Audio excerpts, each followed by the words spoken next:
सतगुरु साहिब जी की जय हो। सतनाम साहिब। हे साहिब, आपका अनंत अनंत शुक्रिया, अनंत अनंत आभार। साहिब जी आपकी सर्वदा ही जय जयकार। आदरणीय सर्व संतों की जय हो। उपस्थित आदर के योग्य सभी जीवात्माओं को मेरा नमन। सतनाम साहिब। आप सब में बैठे परमपिता परमात्मा को शत शत नमन।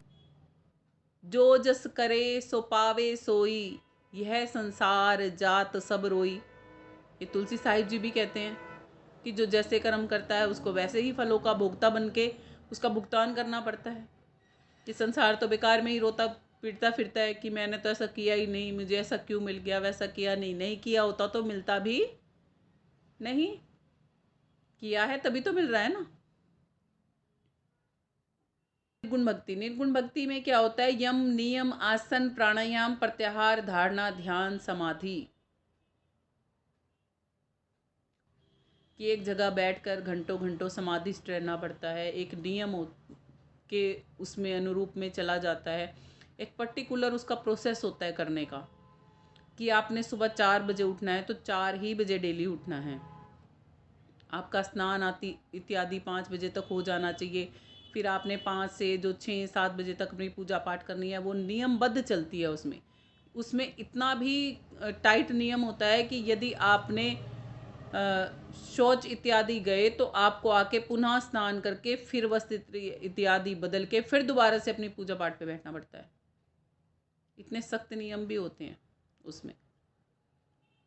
नॉर्मली ये गृहस्थियों के लिए नहीं कही जाती, इसलिए कहा जाता है इसे सिद्ध साधक ही करते हैं, जिनको अष्टांग योगी वगैरह बोला जाता है वो करते हैं। कहते हैं उनसे कितनी ताकत मिलती है हमें, जो निर्गुण भक्ति ऐसे करते हैं ना, उनमें ताकत कितनी होती है। उसमें सगुण भक्ति से बहुत ज़्यादा ताकत होती है। उनमें सारी सृष्टियों की जितनी भी अष्ट सिद्धि और नवनिधियाँ हैं ना, उनको पा लेने की ताकत होती है, जो कि ताकत गुरु गोरखनाथ जी ने पाई भी थी। हनुमान जी के पास भी वही ताकतें मौजूद थी, मगर हनुमान जी को देखो बाल ब्रह्मचारी थे। गुरु गोरखनाथ जी के लिए भी आपने सुना होगा, वो भी ब्रह्मचारिता का ही जीवन जीते थे। तो ये होती है निर्गुण भक्ति। और इतनी टफ वो लेने के बाद भी फिर जब मुक्ति नहीं मिलेगी तो फिर फायदा तो उसका भी नहीं है और इसका भी नहीं है। दोनों से ही पुण्य कर्म बनेंगे। हाँ, ये समझ लो एक रैंक हो गई पुण्य कर्मों की भी। जो आपने सगुण भक्ति में पुण्य कर्म किए थे उससे ज़्यादा ऊंचा रैंक था निर्गुण भक्ति का पुण्य कर्म इकट्ठे करने में। जैसे आप किसी भी डिपार्टमेंट में जाओगे ना, स्कूल का ही हम उदाहरण ले लेते हैं। स्कूल में टीचर्स होती हैं तो टीचर्स के ऊपर प्रिंसिपल भी होता है और प्रिंसिपल के ऊपर डायरेक्टर भी होता है ना। स्कूल का मेन हेड डायरेक्टर होता है। तो ये ऐसे ही समझो इसको भी। जो सबसे पहली भक्ति आपकी थी ना, वो समझो एज अ केवल टीचर थी। अब सेकंड भक्ति में प्रिंसिपल हो आप। प्रिंसिपल के पास तो टीचर्स को रूल करने का ओहदा मिल जाता है ना। अब जो प्रिंसिपल को भी रूल कर सके उसका ओहदा किसके पास है? हेड ऑफ द डिपार्टमेंट के पास है, जो उस स्कूल का हेड है। हेड कौन है? वो डायरेक्टर है ना। तो सतभक्ति समझो वो डायरेक्टर है।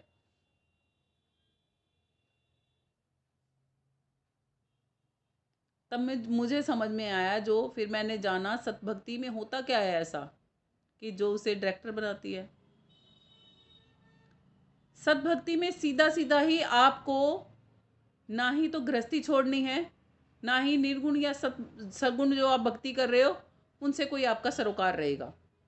सतभक्ति में केवल आप एक मनुष्य होने चाहिए हो, भले ही आप गृहस्थ जीवन जीते हो या सन्यासी जीवन जीते हो, तो हो गई ना उनसे अलग कुछ विशेष चीज़। उसमें इन दोनों का कोई महत्व है ही नहीं। उसमें केवल आप मानव तनधारी एक आत्मा होना जरूरी हो। अब उसको हम सीखेंगे कैसे? सतभक्ति में क्या चीज़ सिखाई जाती है? सतभक्ति जब मैंने जानी थी तब मुझे पता लगा उसमें केवल यही बताया जाता है कि आप इस तन में आत्मा कहाँ पर रहते हो, और परमात्मा से आप मिलन कैसे कर सकते हो। मेन मुद्दे की बात आ गई, जिसके पास परमात्मा आ गया उसके पास सब कुछ है, वो सबका है और सब उसके हैं। कि अभी तो हमें यही नहीं पता सरगुण और निर्गुण भक्ति करने के बाद हम इस शरीर में रहते कहाँ हैं। जब खुद ही का आता पता नहीं पता कि मृत्यु के बाद कहाँ जाएंगे, तो सरगुण भक्ति कर ली या निर्गुण भक्ति कर ली, दोनों में इसीलिए ही मुक्ति नहीं मिल सकती। सद्भक्ति हमें सिखाती है तन छोड़ के हम जाएंगे कहाँ। सद्भक्ति इसीलिए ही जिस दिन से हम शुरू करते हैं उसी दिन से हमारी यात्रा इस संसार से उलट शुरू हो जाती है। सद्भक्ति में संतजन हमें सबसे पहले दिन ही हमसे हमारा परिचय कराना सिखाते हैं, हमें सतनाम ही सिखाते हैं। सतनाम क्या है? सत्य का नाम, सत्य जो नाम है, जैसे राम नाम बोलते हैं ना, राम नाम सत्य है, कह दिया ना संतों ने। और हम हर एक मुर्दे के साथ में जब उसकी शव यात्रा चल रही होती है तो बोलते भी यही है कि राम का नाम क्या है? सत्य है। खुद ही बता भी रहे हैं राम का नाम सत्य है, सत्य को जानते नहीं। और फिर बोलते हैं अगली लाइन में, सत्य बोलो गत्य है। सत्य बोलो की बजाय अगर ये बोलना शुरू हो जाते ना, सत्य जानो गत्य है, तो थोड़ा कंफ्यूजन कम हो जाती है ना। सत्य बोलो या सत्य जानो। जो सत्य जान चुका होगा ना, वास्तव तौर पे सत्य बोले भी वहीगा। केवल उसके लिए ये बोलने वाली बात नहीं रह जाएगी, क्योंकि वो सत्य को धारण ही कर लेगा, धारण कर लेगा ना। और जिस चीज़ को धारण कर लेते हैं ना, वही सत्य है। जैसे आत्मा इस तन को धारण किए हुए ना जब तक, तब तक ये तन सत्य है। आत्मा ने जैसे ही इस तन को छोड़ देगी तो ये असत्यता में कन्वर्ट हो जाएगा, जड़ हो जाएगा। क्योंकि जड़ हो जाएगा ना, चेतना चली जाएगी इसको छोड़ के, तो वो चेतना शक्ति ही सत्य है। संतजन हमें सबसे पहले ही इस सत्य से ही रूबरू करवाना शुरू कर देते हैं। तो ऐसी होती है परमात्मा की दया कि संतों का भेंटना होता है। अब संतों के मिलने के बाद संत नाम जप की क्रिया ना सिखाएं तो फिर वो संत ही नहीं। अब जब परमात्मा स्वयं किसी संत से मिलवा दे तो फिर ऐसा हो सकता नहीं कि वो सिखाएंगे नहीं, ऐसे ही सीखा जाता है। तो यही चीज़ें कमाली जी भी अपनी श्रीवाणी में समझा रही हैं हमें। देखो संतों के साथ हमारी ये बातें कैसे मिलती हैं। वो भी ये कहती हैं, मैं तो सतगुरु ने आण जगाई है सखी, भरम भूल में सोऊं थी। मैं तो अज्ञानता के अज्ञान अंधेरे में सोई पड़ी थी। और कैसी थी? सतगुरु यहाँ पर कौन है? वो देहधारी गुरु को ही सत्य गुरु बता रही हैं। देहधारी गुरु को सत्य गुरु क्यों कह रही हैं? कि सत्य को जनाने वाला भी तो, सत्य को जनाने वाला गुरु कौन होगा? मैथ सिखाने वाले गुरु को क्या बोलते हो? गणित का अध्यापक बोलते हो क्या नहीं बोलते? मैथ्स का अध्यापक बोलते हो क्या नहीं बोलते? इंग्लिश सिखाने वाले गुरु को क्या बोलते हो? इंग्लिश का टीचर है, बोलते हो ना। सत्य को सिखाने वाले गुरु को क्या बोलोगे? सतगुरु बोलोगे ना। इसीलिए ही उन्होंने कहा है कि मैं तो सतगुरु ने आण जगाई है सखी, भरम भूल में सोऊं थी। यहाँ पर इसीलिए ही देहदारी गुरु के प्रति ही सतगुरु का प्रयोग किया है उन्होंने। आगे कहते हैं, शबद का बाण हमारे है लाग्या। शब्द का बाण हमारे लागा, लाग गया, ये उन्होंने हरियाणवी टोन में बोल रखा है। लाग गया का मतलब लागा ही होता है, लगना, जैसे तीर का लगना। तो वो कहते हैं शब्द का जो बाण था ना उन्होंने छोड़ा तो मेरे बहुत जोर की वो लगा। और जिसके लगने से क्या हुआ? मोह ममता का झगड़ा है भाग्य। जैसे मोह ममता कोई सामान था, हाथ में पकड़ रखा हो ना किसी ने, कोई सामान की पॉलीथीन वगैरह हमने कुछ हाथ में कुछ पकड़ रखा हो और हमारे कोई हाथ पे तीर मार दे तो वो क्या होगा, एकदम से हाथ में से छूट जाएगा ना। ऐसे ही वो तीर उनके कहाँ लगा होगा, मोह ममता का जो झगड़ा भाग गया उनके, वो तीर कहाँ लगा होगा, अब सोच लो। हमने मोह ममता कहाँ पकड़ रखी है,